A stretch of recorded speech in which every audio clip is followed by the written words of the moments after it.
तो प्रोसीड करते हैं। देखो, हमने डिस्कस कर लिया है ओरिएंटेशन में कि दो पेपर्स हैं, ठीक है। दो पेपर है, पेपर 1, पेपर 2। पेपर 1 जो है सबके लिए कॉमन होगा और उसमें आपको रिसर्च एप्टीट्यूड, टीचिंग एप्टीट्यूड, ये सारी चीजें देखनी है, ठीक। उस पेपर को समझने से पहले आपको ये जानना जरूरी है कि इस एग्जाम को क्यों देना है। इस एग्जाम की जो एलिजिबिलिटी है, ये आपको रिसर्च और टीचिंग, हायर एजुकेशन में रिसर्च और टीचिंग दोनों साथ में चलती है। इसी के लिए आपको क्वालिफाई करना है और एग्जाम देना है, ठीक है। एग्जाम देने के लिए क्वालिफाई करना है और उसके बाद जब आप क्वालिफाई करोगे फिर आप कॉलेज में पढ़ाना शुरू करोगे या किसी रिसर्च इंस्टीट्यूट्स में आप पीएचडी के लिए अगर एडमिशन लेते हो उस समय भी काम आएगा। फिर एडमिशन लेने के बाद आप रिसर्च का काम करोगे, तो इसलिए रिसर्च एप्टीट्यूड की भी जरूरत है। तो आप देख पा रहे हो कि रिसर्च एप्टीट्यूड और टीचिंग एप्टीट्यूड, ये दो चीजें जरूरी हो जाती है। साथ में आपके लॉजिक्स वगैरह काम आएंगे। क्यों? क्योंकि जैसे भी आप क्वेश्चन सेट करोगे, क्योंकि आप टीचर बनोगे तो क्वेश्चन सेट करना पड़ेगा, तो उसके लिए आपके लिए लॉजिक होना जरूरी है, आपका एनालिटिकल स्किल होना जरूरी है, ठीक है। कंप्रीहेंशन का आपको पता होना चाहिए कि कैसे चीजें दी हुई है उससे कैसे आप क्वेश्चन फ्रेम कर पाओगे, कैसे आंसर करना है। इन सारी चीजों को लेकर आपका पेपर 1 होता है। पेपर 2 जो है, पेपर 2 आपके सब्जेक्ट ओरिएंटेड है। तो हमारे लिए इकोनॉमिक्स है। इकोनॉमिक्स के सिलेबस मैंने निकाल कर रखा हुआ है, अब इस पे बात करेंगे। लेकिन उसके पहले मैं बता दूं, इकोनॉमिक्स जो आप पढ़ रहे हो तो इसमें आपको सीक्वेंस समझना है कि इकोनॉमिक्स को कहां पे किस कंसेप्ट को कैसे यूटिलाइज करेंगे, ठीक है। और इस एग्जाम में हमारा फोकस क्या है कि कैसे हम लोग सारे क्वेश्चंस को रीच आउट कर पाए। ऐसा नहीं है कि आप कुछ टॉपिक छोड़ने की कोशिश करोगे। आप लर्निंग पीरियड में हो, यंग एज में हो, तो आपको सारी चीजें कवर करने की कोशिश करनी चाहिए, ठीक है। तो हमारा टारगेट क्या रहेगा कि हम लोग सारे डोमेन्स को कवर करें, ठीक। ऑल्दो कुछ इकोनॉमिक्स के डोमेन्स अभी नहीं है, जो डोमेन्स जैसे अभी नया फील्ड आ रहा है हेल्थ इकोनॉमिक्स का, एजुकेशन इकोनॉमिक्स का, ठीक है। तो ये सारी चीजें अभी कवर नहीं हो रही है नेट के सिलेबस में, ठीक। वो आप बाद में रिसर्च में अगर आपका इंटरेस्ट रहेगा उस सब्जेक्ट में तो आप देखोगे उन सब चीजों में।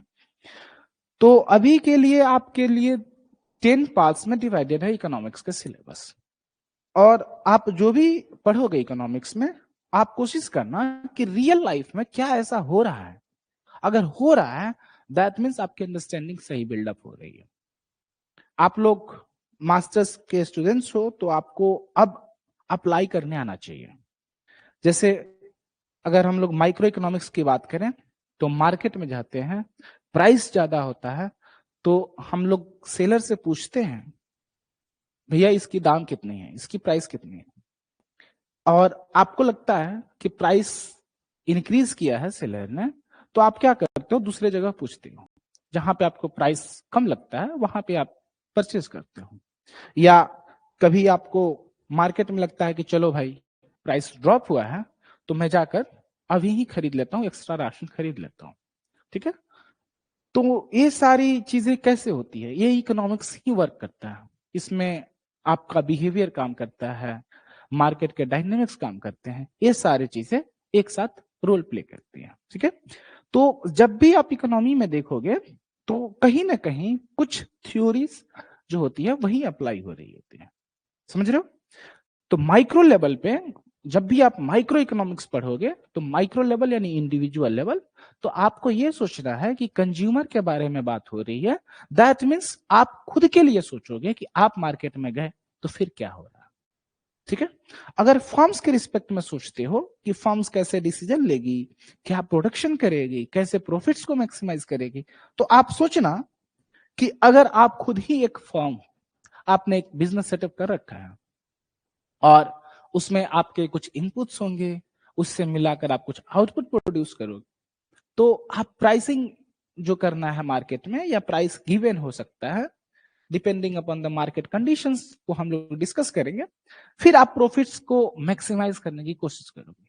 क्यों? क्योंकि आपका मोटो क्या है, आप जब फर्म सेटअप करते हो तो आपका यही कहना है कि आप ज्यादा से ज्यादा प्रॉफिट्स कमा पाओ, ठीक है। उसी के आगे आप जब टैक्स की बात करोगे तो गवर्नमेंट सोचेगी कि मेरा टैक्स रेवेन्यू बढ़े, साथ में हमारे लोगों को नुकसान कम हो, यानी कि डेडवेट लॉस कम हो। ठीक है, ये सारे अंडरग्रेड के सिलेबस में आपने बेसिक्स देखा हुआ है। अब आपका काम क्या है, उसी को रिवाइज करते हुए आगे बढ़ना है, समझ रहे हो। और उसको आगे बढ़ाने के लिए आपको जब तक इंटरेस्ट नहीं जगेगा तब तक आपके लिए सिलेबस टफ होगा। तो आप कोशिश करोगे कि चीजों को जो देख रहे हो उस चीज में अपने थ्योरीज को अप्लाई करो, समझ रहे हो। तो अगर हम टॉपिक्स देखें तो माइक्रो इकोनॉमिक्स में कुछ टॉपिक्स हैं, फिर उसके बाद मैक्रो इकोनॉमिक्स हैं, 2 ब्रांचेस हो गए, जो कि बेसिकली स्टूडेंट्स क्या करते हैं, इन्हीं दोनों पे स्टिक कर जाते हैं। अब इन्हीं दोनों पे स्टिक करोगे तो हार्डली आपके पास एग्जाम में 30 क्वेश्चंस के आसपास आएंगे, समझ रहे हो। तो 30 क्वेश्चंस आएंगे तो आप सोचो 30 क्वेश्चंस आपने सॉल्व कर लिए, उसके बाद तो आपने तुक्का लगाने हैं, तो आपका एग्जाम तो निकलेगा नहीं, नेट भी नहीं निकलेगा, जेआरएफ तो दूर की बात है, समझ रहे हो। तो इसलिए आपको इन्हीं दोनों पे फोकस नहीं करना है, इसके अलावा सारे जो सब डोमेन्स दिए गए हैं इकोनॉमिक्स के उस पर भी फोकस करना है। तो नेक्स्ट इसी तरह से स्टैट्स एंड इकोनोमेट्रिक्स, इसमें दोनों मिलाकर है, ठीक है, स्टैट्स एंड इकोनोमेट्रिक्स दोनों मिलाकर दिया हुआ है। तो स्टैट्स एंड इकोनोमेट्रिक्स में अगर आप देखोगे तो क्या सिनारियो आ रहा है कि स्टैटिस्टिक्स जो है ये बताएगा आपका मीन, वेरिएंस, ठीक है, इन सारी चीजों का, या डिस्ट्रीब्यूशन का।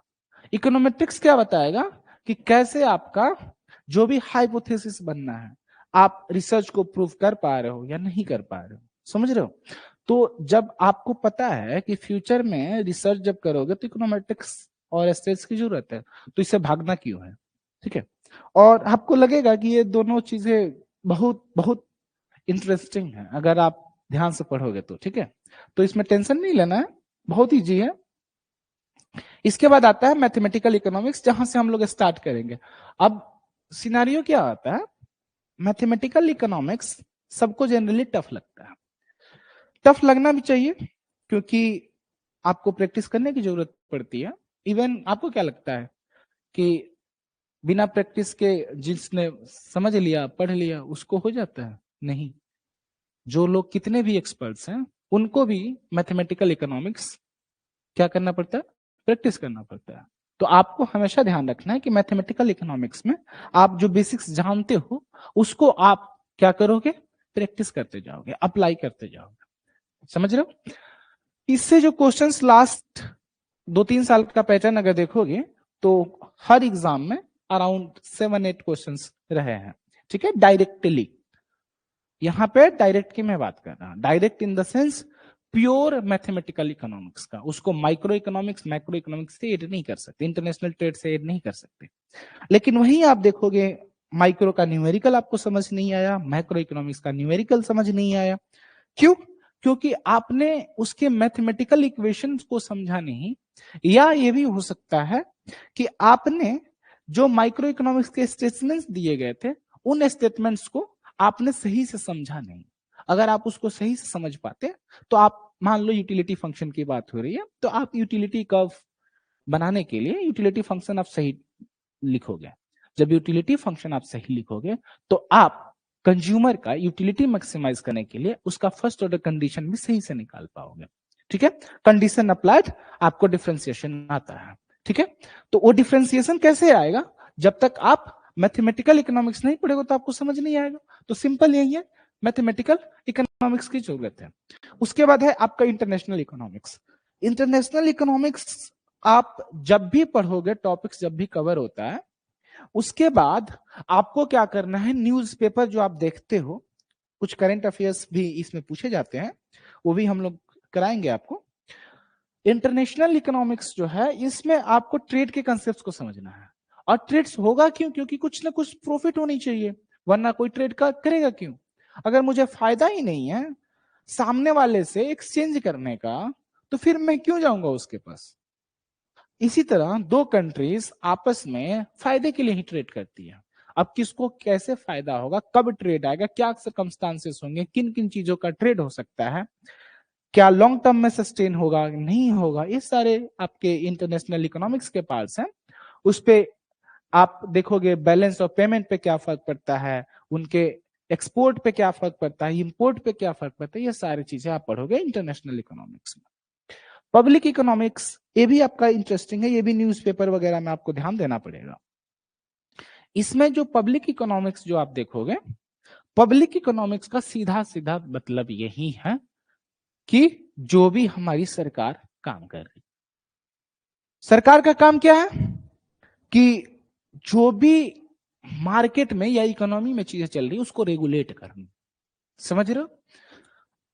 कुछ चीजें होंगी जो कि मार्केट प्रोड्यूस नहीं करेगा। मार्केट क्यों प्रोड्यूस नहीं करेगा? क्योंकि जितना कॉस्ट होना चाहिए उतना कॉस्ट रिकवर नहीं कर पा रहा मार्केट में।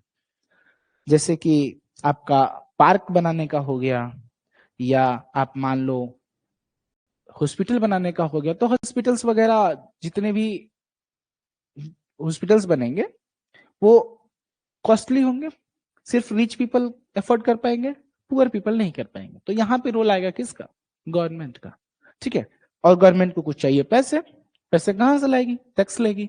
तो ये सारे डायनेमिक्स पढ़ेंगे, इसी में आपका थ्योरीज पढ़ेंगे, कोस थ्योरम वगैरह जो कि आएगा आपका प्रॉपर्टी राइट्स के लिए, उसी में आप पढ़ोगे मार्केट फेलियर, एसिमेट्रिक इंफॉर्मेशन, ये सारी चीजें पढ़ोगे। इसी में कुछ थ्योरीज भी हैं जो थ्योरीज आपको पूछी जाएंगी, जैसे कि वाइजमैन पिकॉक हाइपोथेसिस सबसे फेवरेट होता है।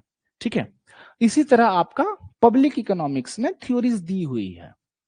आजकल लिंडाल वगैरह पे क्वेश्चन पूछने लगे हैं, बाउमोल्स के थ्योरीज पूछने लगे हैं, वैगनस लॉ पूछने लगे हैं। ये दोनों बाउमोल एंड वैगनस बहुत बेसिक्स थ्योरीज है, उनका पूछना बहुत रेयर होता है, बट दोज आर इंपॉर्टेंट। ठीक है, इसके बाद आप देखोगे मनी एंड बैंकिंग का, तो ये आपका समझ लो सेंट्रल बैंक की बात हो रही है और कमर्शियल बैंक्स की बात हो रही है। सेंट्रल बैंक मतलब आपका आरबीआई, ठीक है। कॉमर्शियल बैंक्स मतलब जो भी आप बैंक्स देखते हो, कैनरा बैंक हो गई, स्टेट बैंक हो गई, ये सारी चीजें। इसमें क्या फंक्शन करता है, क्या होता है? कैपिटल मार्केट, क्योंकि इसमें मनी एंड बैंकिंग दोनों है। ठीक है, तो इसमें फाइनेंशियल मार्केट का भी पार्ट आएगा, समझ रहे हो? तो उसमें आपका कैपिटल मार्केट पे बात करेंगे। एसकेएम 1992 आपने देखा भी होगा, तो उसमें आप सिस्टम को समझने की कोशिश किए होंगे, तो उसमें आप देखे होंगे फाइनेंशियल मार्केट है। अब फाइनेंशियल मार्केट में भी कुछ लूप होल्स हैं, आपको याद होगा कि उसमें रेगुलेशंस वगैरह का लूप होल्स दिखा था, यानी कि there are some regulatory bodies, और वो रेगुलेट कैसे करती है? उनको कोई पावर मिला होगा। पावर कब मिला था? उस समय तो पावर नहीं मिला था स्कैम के टाइम में, तो सेबी को उस समय कुछ तिथ नहीं था। तो ये सारी चीजें आप इंडियन इकोनॉमी में भी कवर करोगे इंडिया के एस्पेक्ट में, लेकिन बेसिक जो ब्रॉड डोमेन्स है ये सारी चीजें हम पढ़ेंगे आपके मनी एंड बैंकिंग में। इसके बाद आता है ग्रोथ एंड डेवलपमेंट। अब ग्रोथ एंड डेवलपमेंट में आपका मेनली मॉडल्स वगैरह की बात होंगी, जैसे कि इकोनॉमिक्स वाले अब कह रहे हैं कि आगे आने वाली जो टाइम होने वाले हैं उसमें इंडिया और चाइना वर्ल्ड को रूल करेंगे।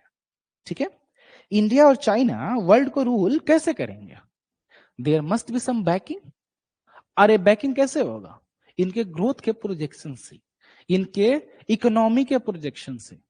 आपकी इकोनॉमी की साइज बड़ी होगी, आपके पास रिसोर्स ज्यादा हो। रिसोर्स आपके पास जब ज्यादा होंगे तो आपके पास हथियार भी ज्यादा होंगे, तो जिसको मन करेगा 2 थप्पड़ लगा सकते हो आप। समझ रहे हो? क्यों?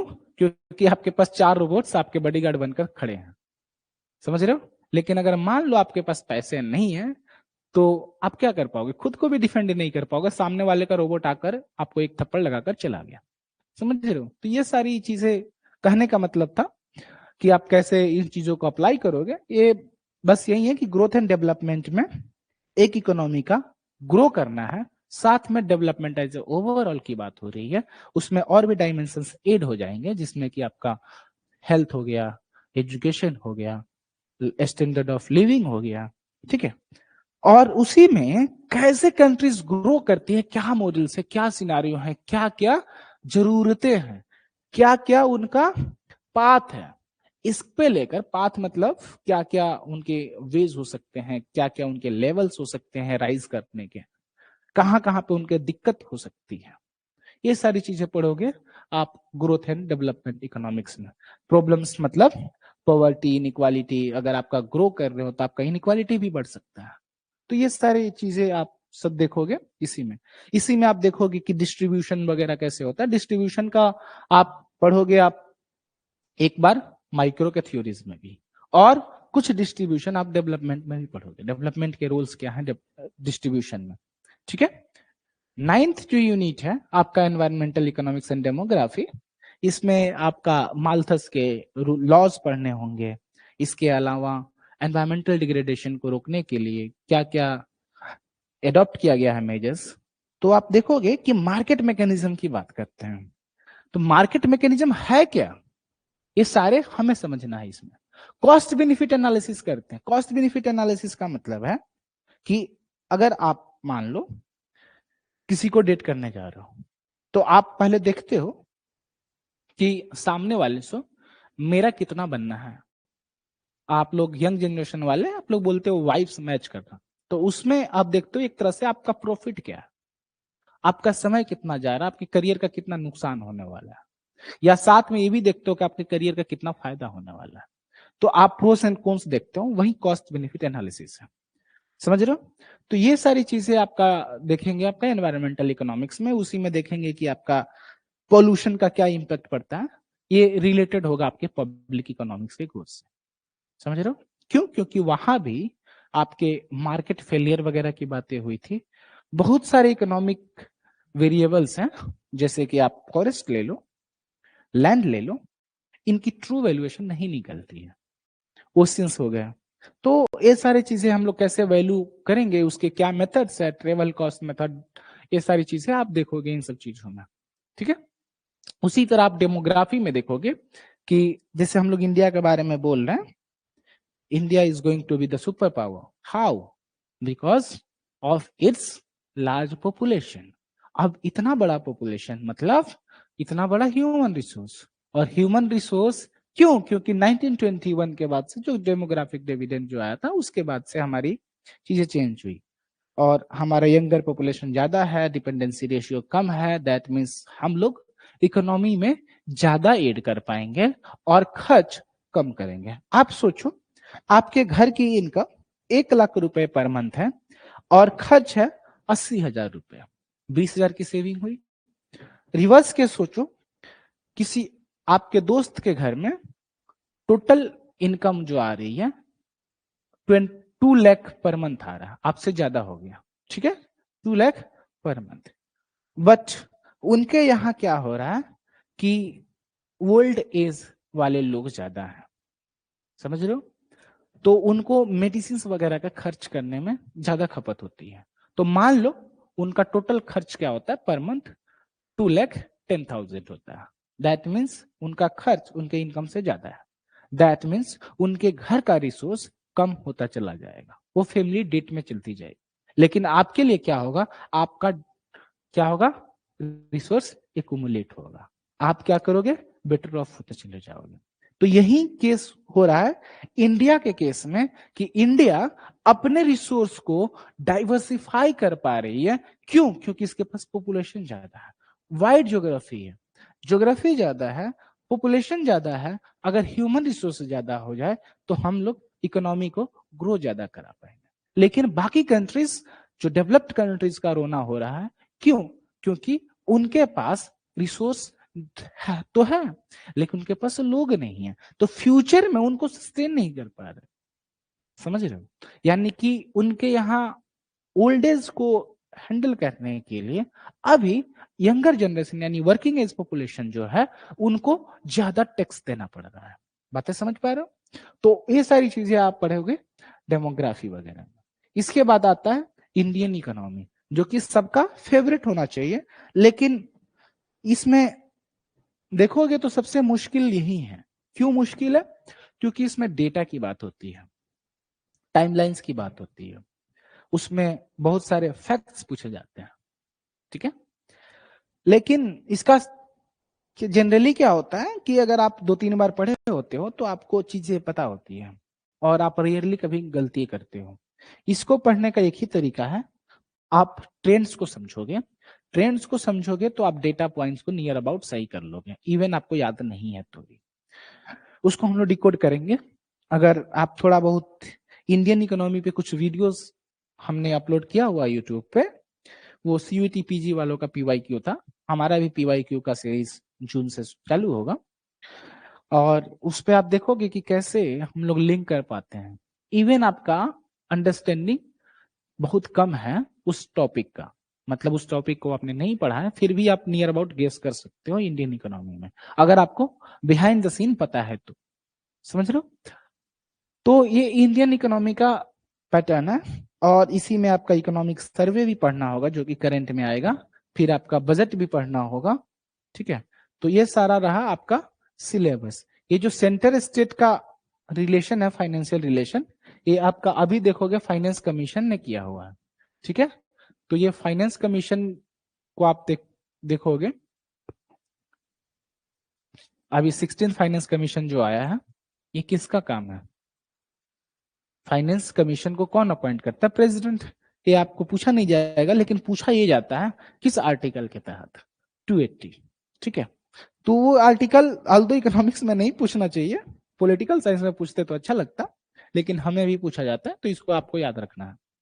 और ये सारी चीजें हमें देखना है कि इंडियन इकोनॉमी में कैसे चीजें वर्क करती है, और उसी पे आप डिड्यूस कर पाओगे कि इंडिया का जो केस रहा वो उस पॉइंट ऑफ टाइम ऐसा क्यों था। जैसे 1991 की क्राइसिस की बात करें, 1991 की, जिसमें हम लोग एलपीजी रिफॉर्म्स लाए थे मनमोहन सिंह के लीडरशिप में, तो उनको आप देखोगे तो उस समय इंडिया क्राइसिस में गई क्यों?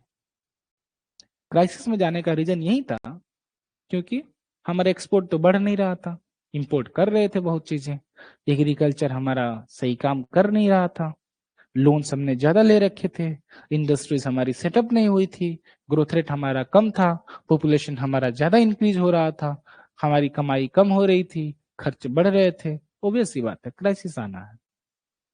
ये सारी चीजें आप जानते हो, तो इकोनॉमिक्स वालों को भी तो पता होना चाहिए, लेकिन क्या है, एलोकेशन का सही से नहीं होता है। एलोकेशन मतलब रिसोर्स का क्या, मिस एलोकेशन कर देते हैं, रिसोर्स का मिसमैनेजमेंट कर देते हैं, और यही सारी चीजें क्या होती है, एक आपको केस स्टडी की तरह इंडियन इकोनॉमी में आप पढ़ोगे।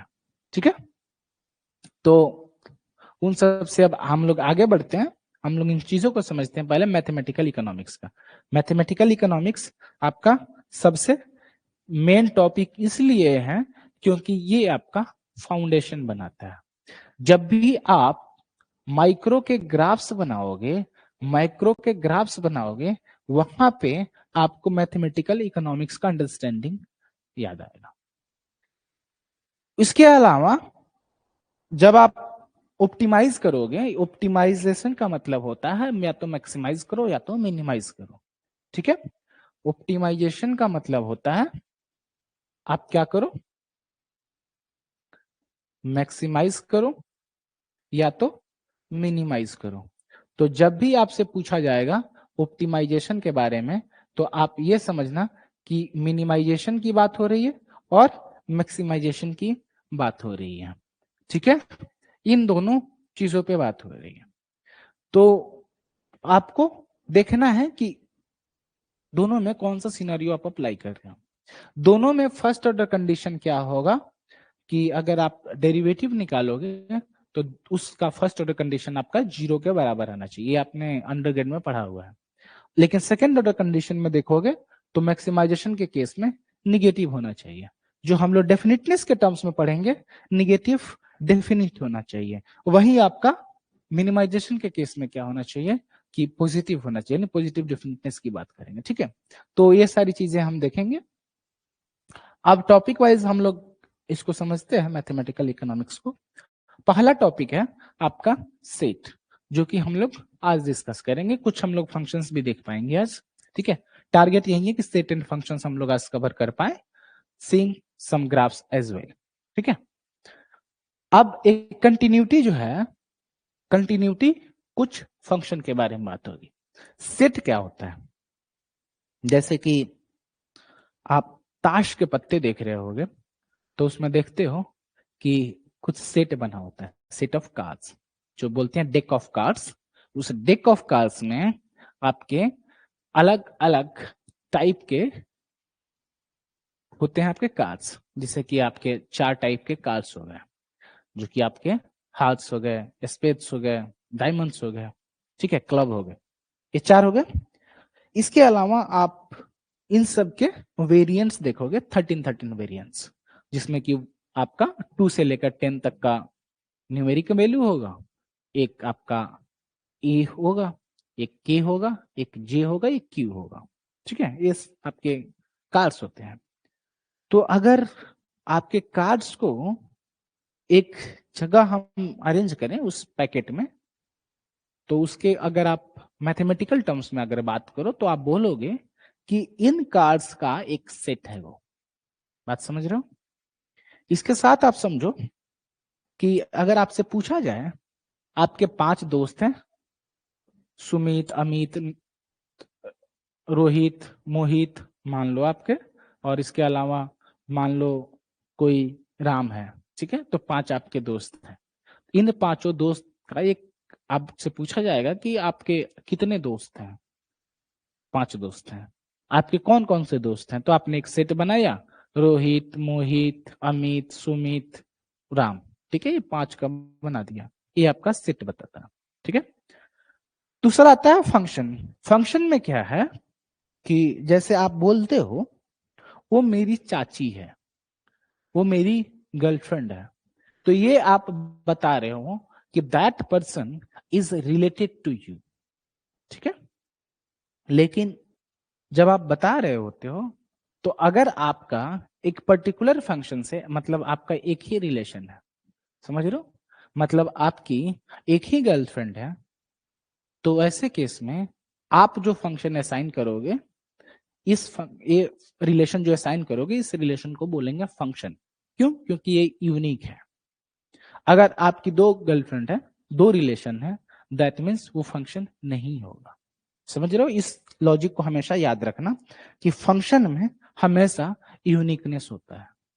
मतलब if y is the function of x, in that case for every value of x you must have a unique value of y। समझ रहे हो? तो ये हमेशा आपके पास लॉजिक पता होने चाहिए कि आपके पास रिलेशन अगर यूनिक है तभी जाकर आपका फंक्शन बनेगा। इसके बाद आता है कंटिन्यूटी। जब आप ग्राफ्स और फंक्शंस की जब बात करते हो, तो आप देखोगे कि अगर आप रोड पे चल रहे हो, रोड हमेशा स्मूथ नहीं होती, बीच में गड्ढे आ गए, कहीं स्लोप चेंज हो गया, ठीक, स्लोप चेंज हो गया, लेकिन अगर डिफाइंड है, मतलब रास्ते दिख रहे हैं, that means the function is continuous. लेकिन बीच में गड्ढा आ गया, रोड टूट गया, तो if road is the function, in that case the function is discontinuous because there was break in your function. समझ रहे हो? तो जब भी आप फंक्शंस देखोगे, इसका मतलब ये है कि फंक्शन को कंटिन्यूअस होने के लिए जितने भी आपके डोमेन हैं, मतलब x आपकी जितनी भी वैल्यू ले सकती है, x मतलब वो x नहीं, x वेरिएबल की बात हो रही है, x वेरिएबल जो भी आपके अलग अलग वैल्यूज ले सकती है, उस x वैल्यू के करस्पॉन्डिंग अगर y वैल्यू आप देख रहे हो फंक्शन में, तो हर x वैल्यू के लिए एक पर्टिकुलर y वैल्यू होना चाहिए। लेकिन अगर कुछ x के पास y वैल्यू नहीं हो, इन that case you will say that the function is not continuous. ये सारी चीजें हम लोग डिस्कस करेंगे डिटेल में, कंटिन्यूटी, लिमिट्स वगैरह की। इसके बाद जो सीक्वेंस एंड सीरीज है, ये टोटली आपका 11th क्लास वाली है, इससे कुछ नया एक्स्ट्रा यहाँ पे सीखने की जरूरत नहीं है। सीक्वेंस सीरीज जो है आपका arithmetic progression, geometric progression, harmonic progression, इन तीनों के बीच का रिलेशन होगा। इसमें आप सीरीज की बात करोगे तो उसमें आपने बनाया 3 है, 5 है, फिर 7 है, फिर उसका अगला टर्म क्या हो, ठीक है, उसका सम क्या होगा, इसमें नेक्स्ट टर्म क्या होगा, या पहला मिसिंग टर्म क्या होगा, या बीच में कोई मिसिंग टर्म है उसका क्या होगा। तो ये सारी चीजें इस पे पूछी जा सकती है। ठीक है, तो ये आपका फर्स्ट पार्ट हो गया। ठीक, इसके बाद सेकेंड पार्ट जो है differential calculus and it's applications. इसको करने से पहले हम लोग इसके बाद डायरेक्ट जंप करेंगे थर्ड यूनिट पे, जो कि है आपका लीनियर अलजेब्रा, जिसमें आप बात करोगे मैट्रिसेस एंड वेक्टर स्पेसेस की। वेक्टर जो है आपका, मान लो ये पॉइंट है ओरिजिन, इस ओरिजिन से आप इस डायरेक्शन में जाते हो, कुछ किलोमीटर आपने आगे बढ़े, उसको आपने इकोनॉमिक टर्म्स में मेजर किया, तो मैथमेटिकल नोटेशन में जो आप बताओगे अपने घर वालों को कि मैं 10 किलोमीटर इस डायरेक्शन में गया, दैट इज योर वेक्टर।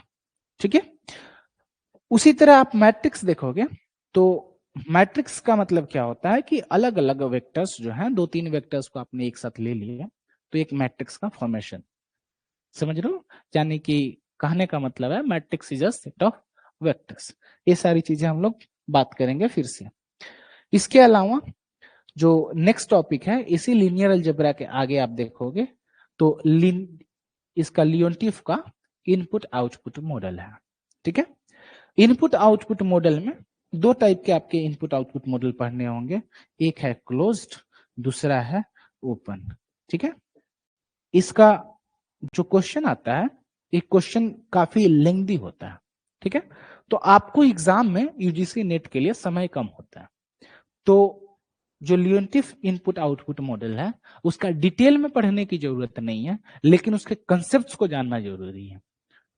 समझ रहे हो, तो कंसेप्ट्स को इसलिए जानना जरूरी है क्योंकि अगर आप कंसेप्ट समझते हो तो आप क्वेश्चंस जो डायरेक्टली उनके ऑप्शंस में दिखेंगे वो आप टिक कर पाओगे, लेकिन आपको एज सच सोल्व करने के लिए नहीं देंगे कि इसका सॉल्यूशन निकाल कर दो, क्योंकि वो आपका अराउंड 7-8 मिनट ले लेगा और 7-8 मिनट के लिए आपको ऐसी क्वेश्चंस नहीं देंगे वो। ठीक, इसके बाद आता है लीनियर प्रोग्रामिंग। लीनियर प्रोग्रामिंग वही है जो आप बजट सेट निकालते हो, ऑप्टिमाइजेशन करते हो गिवन सिनेरियो में, उसी तरह आप सॉल्यूशन सेट जो निकालते हो वही आपका ग्राफिकल रिप्रेजेंटेशन के केस में लीनियर प्रोग्रामिंग से सोल्व होता है। अब ये देखोगे, इसके बाद ये थर्ड यूनिट, फिर थर्ड के बाद फिफ्थ। उसी तरह हम लोग क्या करेंगे, सेकेंड इससे स्टार्ट करेंगे differential calculus and it's applications, मतलब डेरिवेटिव्स की बात करेंगे, डिफरेंशिएशन की बात करेंगे, first order condition, second order condition, ये सारी चीजें हम लोग देखेंगे। उसी में आपको देखेंगे कि डेफिनेटनेस क्या होती है, positive definite, semi definite. Positive semi definite देख चुके हो, तो निगेटिव सेमी डेफिनेट क्या होता है, निगेटिव डेफिनेट क्या होता है। इसके अलावा क्या कोई ऐसा भी है कि जब वो इनडेफिनेट हो जाए, मतलब ना पॉजिटिव ना निगेटिव ना डेफिनेट ना सेमी डेफिनेट, बातें समझ रहे हो। तो ये सारी चीजें हम लोग कवर करेंगे इसमें, और इसी में कुछ जगह आपका इंटीग्रेशन का भी पूछता है, तो सिंपल इंटीग्रेशंस पूछे जाते हैं, ज्यादा टफ नहीं होता, लेकिन अगर आपका कमांड नहीं है तो आई वुड सजेस्ट कि आप उसको एग्जाम में स्किप कर देना, क्योंकि इंटीग्रेशन करने में आपको थोड़ा समय ज्यादा लगता है।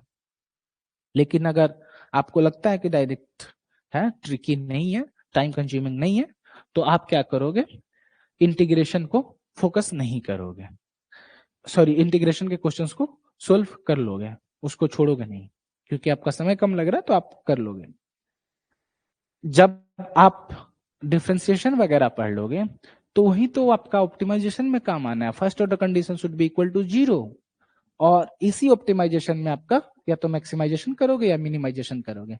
मैक्सिमाइज कब करोगे, जैसे यूटिलिटी है, प्रॉफिट है, ऐसे केसेस में आप मैक्सिमाइज करोगे, टोटल रिवेन्यू को आप मैक्सिमाइज करोगे। लेकिन जब कॉस्ट की बात होगी तो आप कॉस्ट कटिंग करेंगे, तो कॉस्ट मिनिमाइजेशन की बात करोगे। ठीक है, लेकिन दोनों मिलाकर आपका ऑप्टिमाइजेशन होगा, और यही आपका एप्लीकेशन जो कि आपका माइक्रो इकोनॉमिक्स में फिर न्यूमेरिकल के तौर पे आएगा।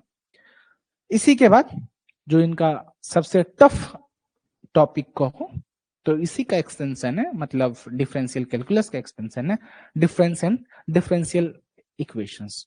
उसमें आपका डायनेमिक मॉडल्स भी हो जाते हैं, ठीक है। एस्थेटिक मतलब एक टाइम पीरियड की बात हो रही है, डायनेमिक मतलब डिफरेंट डिफरेंट टाइम पीरियड्स की। तो उसमें कैसे चेंजेस हुए, क्या इम्पैक्ट पड़ा, ये सारी चीजें आप देखोगे डिफरेंस एंड डिफरेंशियल इक्वेशंस में। ठीक है, तो ये हमारा सिलेबस रहा मैथमेटिकल इकोनॉमिक्स का।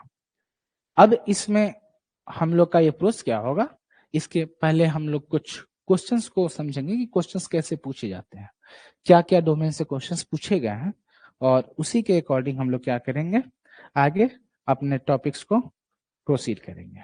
ठीक है, तो अब मैं बोर्ड्स को यूज करता हूं।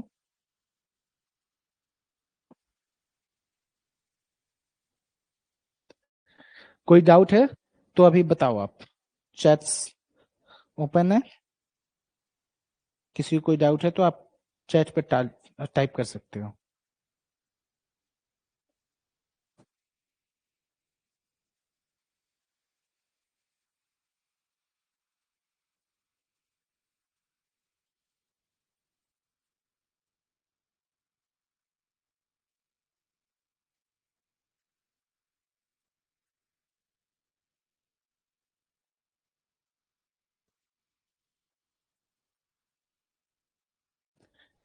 किसी को कोई डाउट नहीं है ना?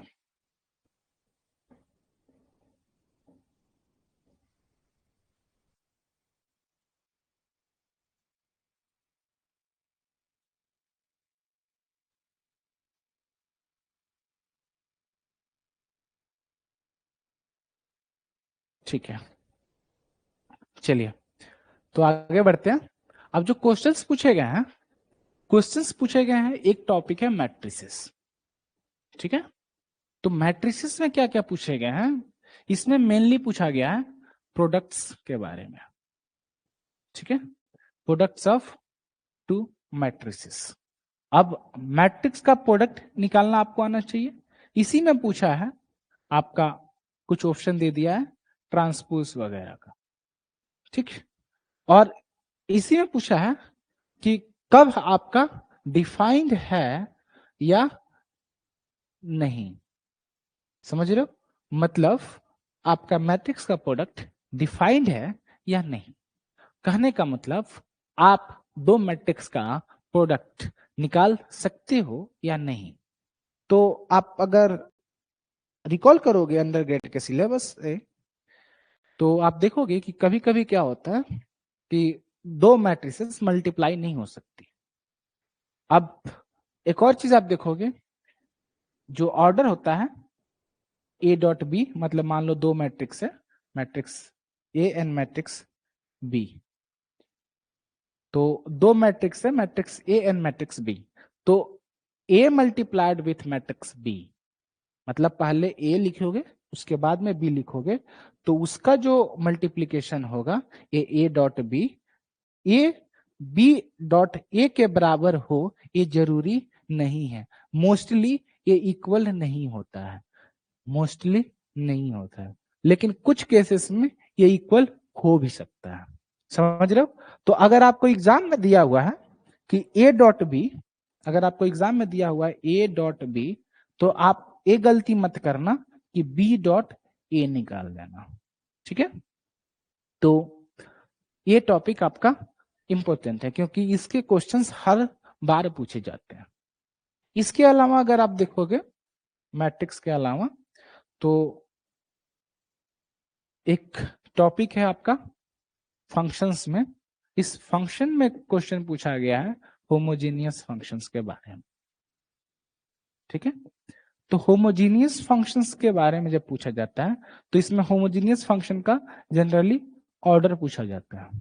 ठीक, तो होमोजीनियस ऑफ डिग्री कितना है, यानी कि डिग्री और ऑर्डर जो है आपका सेम ही बात है कहने के लिए। तो क्वेश्चंस आपके दोनों में किसी भी वर्ड को लेकर पूछा जा सकता है।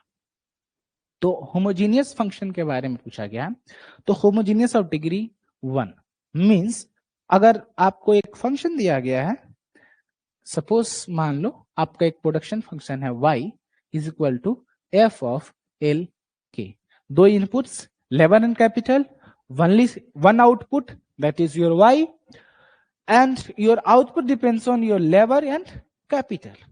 तो अगर मान लो आप लेबर और कैपिटल को क्या करते हो, मल्टीप्लाई करते हो सम वैल्यू के से, ठीक है।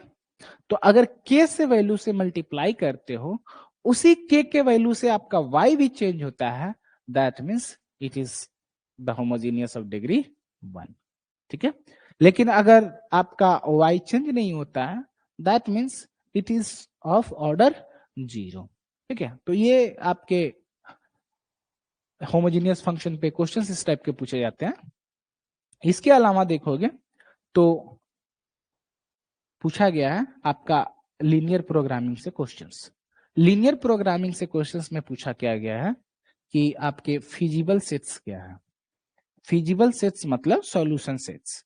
सॉल्यूशन सेट्स आपका कब होगा, जब भी आपका अलग अलग जो भी फंक्शंस दिए गए हैं, सारे फंक्शंस अगर एक साथ सेटिस्फाई करते हैं, तो आपका लीनियर प्रोग्रामिंग के अकॉर्डिंग फिजिबल सेट आपका सॉल्यूशन सेट कहलाएगा। बातें समझ रहे हो? तो ये टाइप के क्वेश्चंस पूछे गए हैं। इसके अलावा अगर आप देखोगे तो आपके फंक्शंस में आपका रैंकिंग पूछा गया है कि कौन फंक्शन सबसे बड़ा है। अब रैंकिंग्स निकालने के लिए आपको उसमें समझना पड़ेगा कि एक्सपोनेंट्स का रेंज डोमेन क्या है, मतलब डोमेन और रेंज। तो डोमेन एंड रेंज का मतलब क्या है, जो ये डोमेन है ये हमारा अगर y equal to f of x हो रहा है, if your y is the function of x, in that case this y is dependent on x। समझ रहे हो? तो y आपका डिपेंडेंट हो गया, x आपका इंडिपेंडेंट हो गया। तो x जैसे चेंज होगा वैसे ही आपका y चेंज होगा। तो वैसे केस में आपका x जितना भी वैल्यू हो लेगा, उस वैल्यू को अगर एक साथ आप बनाओगे तो that value would be called the domain. मतलब एक सेट आएगा जिसमें अलग अलग x के वैल्यूज होंगे, उस वैल्यू को क्या बोलोगे, डोमेन, ठीक है। उसी तरह y के जितने भी वैल्यूज आएंगे, उस y के वैल्यूज को अगर आप एक साथ लिखोगे सेट के फॉर्म में, तो उस सेट को बोलोगे रेंज। इसी में एक बड़ा सेट होगा, मतलब किसी चीज से निकलेगा ये रेंज, किसी का सबसेट होगा, तो ये होगा आपका कोडोमेन, ठीक है। रेंज में सारे वाई होने चाहिए, कोडोमेन में जरूरी नहीं कि सारे वाई आए, ऐसा है नहीं। कोडोमेन में भी सारे वाई आएंगे, लेकिन इन वाइज के अलावा कुछ एक्स्ट्रा भी होंगे। लेकिन रेंज में सिर्फ और सिर्फ y के वैल्यूज होंगे और सारे y वैल्यूज एक साथ होंगे रेंज में। कोडोमेन में क्या होंगे कि y के सारे वैल्यूज तो होंगे ही, लेकिन उनके अलावा भी कुछ वैल्यू हो सकते हैं। डोमेन में क्या है कि सिर्फ और सिर्फ x के वैल्यूज होंगे और x के वैल्यूज जितने भी होंगे सारे होंगे, ठीक है। तो ये सारी चीजें आपके पूछे गए हैं। इसके अलावा अगर आप देखोगे क्वेश्चंस को, तो आपके फंक्शंस में एक और चीज पूछा गया है कि फंक्शन अगर आपको दिया गया तो उसमें कुछ वैल्यू निकालना है, ठीक है। वैल्यू निकालने के लिए आपको दिया गया है जैसे कि डेरिवेटिव्स निकालना है। तो डेरिवेटिव्स कैसे निकालोगे, तो आपका सेकेंड ऑर्डर कंडीशन है, फर्स्ट ऑर्डर कंडीशन है, जैसा पूछा गया वो आपको बताना होगा। तो आप क्या करोगे, डिराइव करोगे। और उसी में ये भी पूछा गया है कुछ जगह कि आपको एक इक्वेशन सेटिस्फाई करनी है, तो कैसे होगा। या मान लो टेंजेंट का इक्वेशन निकालना है या स्लोप का इक्वेशन निकालना है, या आपको निकालना है कि दो पॉइंट के बीच में जाने वाला जो आपका एक इक्वेशन है, उसका इक्वेशन कैसे निकालोगे। दो पॉइंट के बीच में एक लाइन पास कर रही है, तो उस लाइन का इक्वेशन क्या होगा। यानी एक पर्टिकुलर लाइन इन दो पॉइंट्स के बीच से गुजर रही है, ये दो पॉइंट्स आपको दिए गए हैं, तो आपको इस लाइन का इक्वेशन निकालना, ये सब कैसे निकालोगे। इसके अलावा पूछा गया है कि डेफिनिटनेस निकाल कर बताओ। डेफिनिटनेस मतलब कि सारे वैल्यूज पॉजिटिव हैं या सारे वैल्यूज निगेटिव है, या सारे वैल्यूज नन निगेटिव है, या सारे वैल्यूज नन पॉजिटिव है। ठीक है, तो ये ओवरऑल इस टाइप के क्वेश्चंस पूछे गए हैं। तो ये बस बेसिक आइडिया आपको देना था कि आप ये मत सोचना कि सिर्फ और सिर्फ मैथ्स का रोल न्यूमेरिकल्स में, कुछ डायरेक्ट मैथमेटिकल इकोनॉमिक्स के क्वेश्चंस पूछे गए हैं। तो अगर आप इस मैथमेटिकल इकोनॉमिक्स को आप समझ पा रहे हो तो आप सोचो कि ये सारी चीजें आप around 7 to 8 questions by default सही कर लोगे, और इसमें गलत होने के चांसेस ही नहीं है। एक तरह से आप सोचो कि एक बार आपने मेहनत कर लिया तो आपके गलत होने के चांसेस ही नहीं है, क्योंकि इसके बेसिक सी क्वेश्चंस पूछे जाएंगे, इसके एडवांस वर्जन नहीं पूछे जाएंगे। थोड़ा बहुत डिफरेंस वगैरह के क्वेश्चंस आपके ज्यादा होंगे, डिफरेंस और डिफरेंशियल इक्वेशंस हैं, लेकिन वो रेयरली पूछे जाते हैं। जब रेयरली पूछे जाते हैं तो एक नंबर चला भी जाए आपको उतना फर्क नहीं पड़ेगा, अगर आपका बाकी चीजें सही हो रही है तो। फिर अगर आपका ये 7 to 8 क्वेश्चन सही हो गए तो इसके अलावा जो आपका 4 से 5 क्वेश्चन जो है, ये 4 से 5 क्वेश्चन आपका न्यूमेरिकल होगा, और न्यूमेरिकल जहां भी होगा वहां पे आपका डेरिवेटिव का यूज होगा, फंक्शंस के बारे में यूज होगा, समझ रहे हो। तो जब इन सारी चीजों का यूज होना ही है तो फिर क्यों ना मैथमेटिकल इकोनॉमिक्स पे फोकस ज्यादा किया जाए। ठीक है, तो हम लोग स्टार्ट करते हैं पहला टॉपिक सेट से। किसी को कोई डाउट है तो आप लोग बताओ, मैं 2 मिनट का वेट करता हूं। आपको कोई डाउट है तो आप चैट बॉक्स में लिखो, वरना हम लोग फिर स्टार्ट करेंगे अपने टॉपिक्स सेट थ्योरी से। ठीक है।